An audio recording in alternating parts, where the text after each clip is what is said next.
Comment ils vont? Depuis ce jour-là, il n'est plus que l'ombre de lui-même. Lewis Hamilton. 7 fois champion du monde, plus de 100 victoires en Formule 1, plus de 100 pole positions, plus de 200 podiums. Statistiquement, l'un des pilotes les plus accomplis de l'histoire du sport. Peut-être même le GOAT de la F1. En 2025, pour la première fois de sa carrière, Lewis Hamilton termine une saison complète sans le moindre podium en Grand Prix. 6e du championnat, derrière son coéquipier. Bien loin des standards qui ont construit sa légende, une tendance qui dure depuis 2022. Alors la question est simple, comment un pilote qui a dominé une génération entière peut-il se retrouver quelques années plus tard à douter publiquement de lui-même? Et surtout, l'année 2026 peut-elle réellement être l'année du renouveau? Parce que cette saison, tout change. Nouvelle réglementation moteur, nouvelle philosophie technique, une Scuderia Ferrari qui a fait le choix de basculer très tôt ses ressources vers cette nouvelle ère, donc une opportunité parfaite pour le duo Ferrari-Hamilton. Bref, dans cette vidéo, on essaye de répondre à une question qui vous taraude tous et toutes. Est-ce que 2026 peut sauver la légende Lewis Hamilton? Allez, on en parle. Les gars, on vise 240 000 abonnés avant le début de saison. Ça serait fou qu'on y arrive ensemble. Alors pour nous soutenir, mon équipe et moi-même, abonne-toi,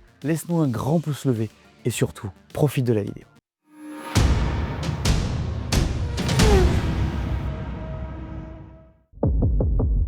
Quand on parle de Lewis Hamilton, on parle d'un pilote qui a dominé la F1 pendant presque une décennie. Entre 2014 et 2020, il a remporté 6 titres mondiaux en 7 saisons, accumulé les victoires, les pole positions, les podiums, et installé une forme de contrôle statistique rarement vue dans l'histoire moderne du sport. On va se le dire, le mec a pris littéralement tous les records. Sur cette période, les gars, il n'y a personne qui a été le chercher, à part Nico Rosberg, sur une petite saison. Dans le jargon, on appelle ça une machine de guerre. Mais depuis 4 ans, le paysage est différent. Et sur le plan des résultats, il y a une vraie rupture. En 2022, Hamilton termine la saison avec 240 points contre 275 à George Russell. Il est battu au championnat sur une saison complète, pour la première fois depuis 2016. Et c'est vraiment pas anodin, puisqu'en plus de ça, il fait 0 victoire en 2022. C'est la première fois de sa carrière que ça arrive. 15 saisons consécutives avec au moins une victoire, cette série s'arrête. En 2023, il y a un petit regain d'espoir. Hamilton bat Russell, il signe quand même pas mal de podiums et termine 3e du championnat du monde. C'est solide, mais la domination de Max et la voiture ne lui permettent pas de gagner. Et c'est la 2e saison consécutive. Je vous avoue que là, ça commence un peu à nous faire bizarre quand on a connu la F1 d'avant. Et c'est pas fini. 2024 confirme que la hiérarchie interne chez Merco est devenue instable. Lewis est à nouveau dominé par Russell. Sur 3 saisons, pour le septuple champion du monde, il y a une vraie alternance.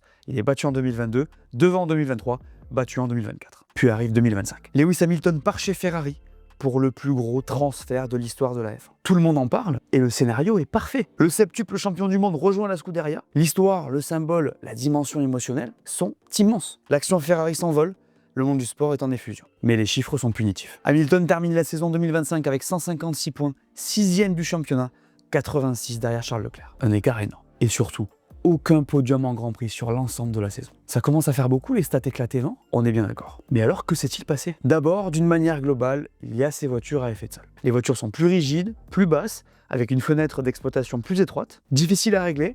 On a bien compris que le mettre dans le mille à ce niveau-là, c'était compliqué. Et tout ça, Lewis, ça lui allait pas. Il a jamais vraiment réussi à s'adapter à ces voitures au niveau de son style de pilotage. Si on se concentre ne serait-ce que sur 2025, c'est assez évident en vrai. Bon, d'abord, on va se le dire clairement et simplement, Ferrari a complètement raté la SF25. Je vous passe les détails, on en a suffisamment parlé l'an dernier, mais elle a vite compris qu'elle jouerait pas le titre, et elle a très tôt orienté une partie significative de son développement vers la voiture 2026. Et ce choix assumé a eu des conséquences sportives immédiates. En plus des conséquences sûrement morales et celui des tifosi. Essayez pas de me faire croire que vous n'avez pas souffert, je crois pas. Qui a envie de voir Ferrari comme ça, les gars?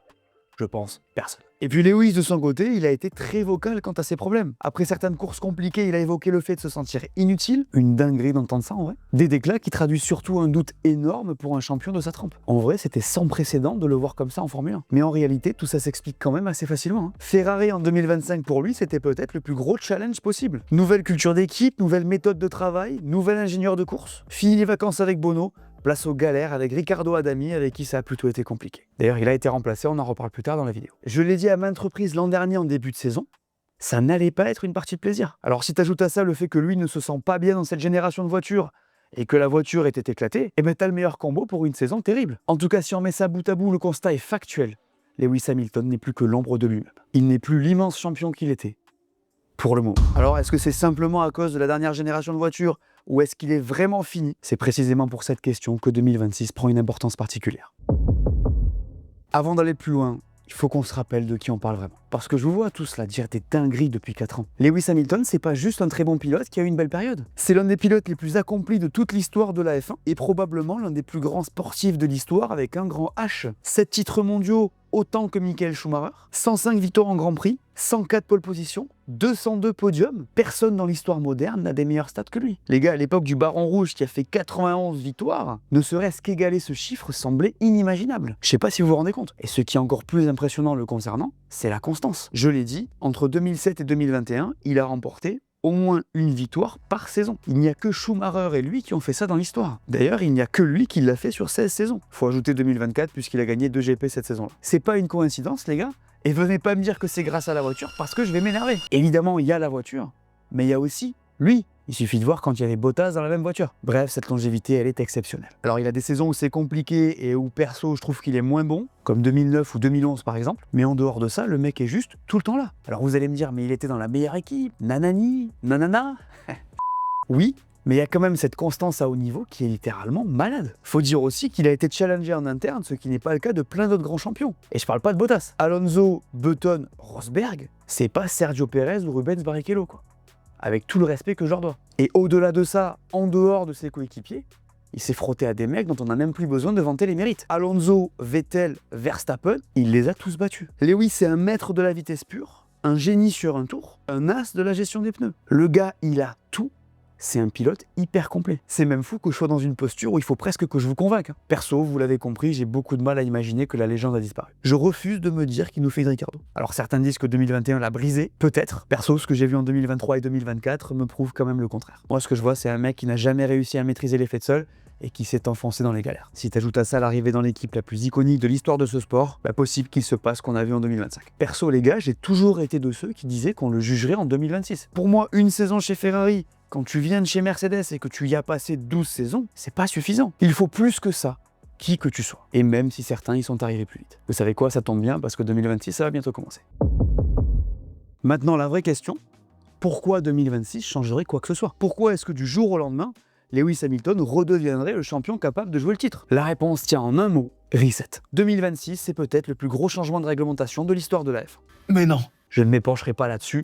Pour ceux qui ne savent pas, vous avez cette vidéo, cette vidéo, cette vidéo, cette vidéo, cette vidéo. Allez-y quand vous aurez fini celle-là. Donc, nouvelle réglementation, et depuis toujours, les changements de cycle redistribuent les cartes. On l'a vu en 2009, on l'a vu en 2014, on l'a vu en 2022. Chaque fois ou presque qu'il y a eu une rupture technique majeure, les hiérarchies ont basculé. Bon, en 2022, Red Bull est resté au top, mais bon, vous avez vu, Mercedes s'est effondré. Vous réalisez peut-être pas si vous êtes fan depuis peu, et ça paraissait impossible à l'époque quand tu vois tout ce qui raflait. Et ce qui est intéressant, messieurs, dames, c'est que Lewis Hamilton a déjà prouvé qu'il savait exploiter un reset. 2014, c'était aussi une révolution moteur énorme. Et si beaucoup de pilotes ont mis du temps à comprendre ces voitures, pour lui, ça a été plutôt très bien. Champion du monde, champion du monde, champion du monde. Et j'en oublie. Alors encore une fois, vous allez me dire qu'il était dans la meilleure équipe, et vous aurez raison, puisque ce moteur Mercedes, il était juste phénoménal. Il y avait cette équipe et les autres, littéralement. Mais j'ai presque envie de vous dire qu'au final, c'est peut-être pas le plus important. Ce qui me semble clé dans tout ça, c'est qu'il était là. L'expérience de ce pilote est énorme, les gars. Monumental. Et quoi de mieux pour arriver à trouver des solutions quand on te présente une réglementation qui demande autant de qualité d'adaptation? C'est l'un des points qui me semble important quand on prend un peu de recul. Et au-delà de ça, les gars, en 2025, Lewis Hamilton est arrivé dans une voiture héritée par Loïc Serra, donc l'ancien nouveau directeur technique de la Scuderia. Il était le nouveau, mais maintenant c'est la deuxième année, donc c'est plus le nouveau, quoi, vous allez capter. Une caisse qu'il n'a à aucun moment participé à créer. Il l'avait dit lui-même l'an dernier, l'un de ses buts c'était justement d'influencer la conception de cette voiture pour arriver à disposer d'un bolide qui lui aille. C'est hyper important pour un pilote de F1 et je pense que sa performance en 2026 dépendra aussi beaucoup de sa réussite dans ce projet. Là en vrai pour moi l'histoire de l'intégration, la culture, le fait d'arriver face à Charles qu'il a depuis longtemps, c'est fini, on ne doit plus en parler. Un an, ça suffit. Même si je vais pas vous mentir, je suis loin de vous avancer que c'est un truc facile. Quoi qu'il en soit, Ferrari a orienté ses ressources vers 2026 très tôt en 2025, et contrairement à l'an dernier, elle a aussi construit sa voiture autour de Lewis. Et ça change beaucoup de choses. Entre nous les gars, tout se joue en 2026 pour Lewis. Parce que si ça fonctionne pas cette saison, j'entends s'il fait une saison similaire à celle de l'an dernier, ou s'il n'a pas de résultats suffisants, bon mais on va peut-être devoir se rendre à l'évidence et accepter que c'est terminé. Parce que pour moi, je vous l'ai dit, même avec ce qu'on a vu sur les dernières années, c'est impossible de savoir si c'est le cas ou pas. Dites-moi ce que vous en pensez en commentaire, tiens. C'est vrai qu'il y a aussi l'argument de la nouvelle réglementation, dans le sens où elle demande encore plus à faire aux pilotes. La gestion de l'énergie, même s'ils savent faire, elle demande une gestion complètement différente. Et certains avancent qu'avec l'âge, les capacités cognitives diminuent, ce qui peut impacter des pilotes comme Lewis ou Fernando Alonso. Perso, je crois là-dedans puisque c'est scientifique. Quand on vieillit, on perd quelques capacités. Mais en vrai, quand je vois ce que fait Fernando Alonso, je me dis que c'est peut-être pas à cet âge-là. Alors est-ce que l'expérience aidera Lewis ou est-ce qu'elle le desservira ?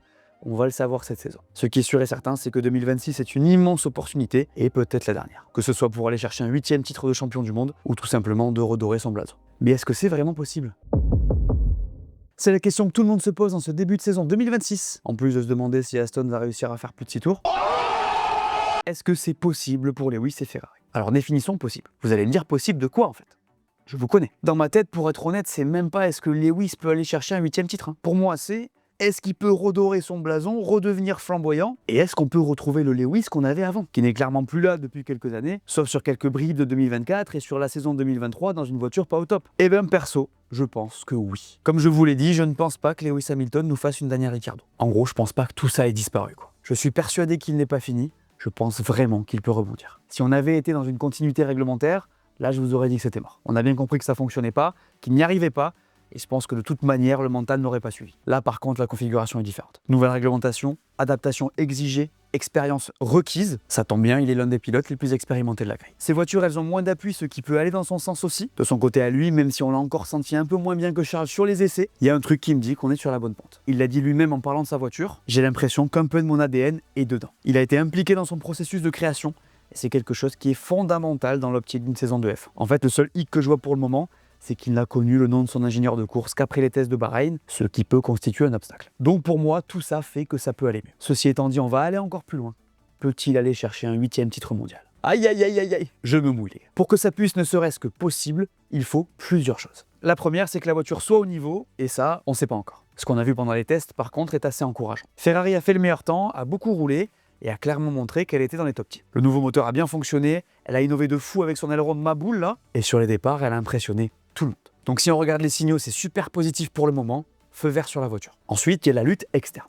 À quel point les rivaux vont faire mieux. Je vous invite à aller voir le débrief des essais hivernaux que je vous mets en description. À ce niveau-là, c'est que des suppositions, mais il semblerait que Mercedes cache son jeu et aurait beaucoup de puissance sous le coude, tout comme McLaren, et Red Bull semblerait être un peu en retrait. Ce qui se dit, c'est que Ferrari serait au moins dans le top 3 pour le moment. La vraie question pour moi, en fait, c'est quel rythme et quelles innovations sera-t-elle capable de mettre en place pour battre ses rivaux, et est-ce qu'elle sera capable de minimiser les erreurs. On les a vus très bons au stand en 2025, ça va être la 4e saison de Fred Vasseur à la tête de l'équipe. D'un point de vue opérationnel, ils ont à peu près tout pour fonctionner. J'ai hâte de voir ça, en vrai le niveau va être super élevé. Enfin, autre question existentielle, Lewis peut-il gagner la bataille interne ? Et c'est peut-être là le combat le plus difficile. Charles Leclerc, il predestinato, se dresse sur son chemin. Et là les gars, j'avoue, ça me semble un peu compliqué. Charles, c'est le pilote qui pour moi a tout pour aller chercher un championnat. Il a la vitesse le samedi, il a de l'expérience, il est hyper solide le dimanche. Je pense que si la voiture marche, il sera très compliqué à aller chercher. En fait, je sais pas, je vois pas vraiment un monde où Lewis puisse battre Charles si la voiture est au même niveau. Avec la montée en puissance qu'il a faite, j'ai vraiment du mal à le voir. Après, si jamais ça arrivait et qu'ils jouaient le titre l'un contre l'autre, là par contre, avantage Lewis de fou à l'expérience et à la gestion de la pression. Ça serait fou, non ? Je vous jure que ça me fait kiffer de vous parler de ça. En vrai, j'espère que ça va arriver. Impossible de savoir si c'est un scénario plausible au moment où on se parle. En vrai, le dernier GP de la saison n'a jamais été aussi loin. Mais ce qui est certain, c'est que c'est aussi possible. Pour moi, Lewis n'est pas fini. Il peut encore briller et redorer sa légende. Ce qui est sûr, c'est que 2026, c'est l'année pour le montrer. Vous pensez qu'il peut le faire, vous ? Voilà, merci à tous de m'avoir écouté. J'espère que cette vidéo vous a plu. Laissez-moi un pouce bleu et dites-moi en commentaire ce que vous pensez de tout ça. N'oubliez pas d'aller voir mes dernières vidéos que vous n'aurez pas vues. Dites-moi tout. Et on s'abonne. Allez, ciao!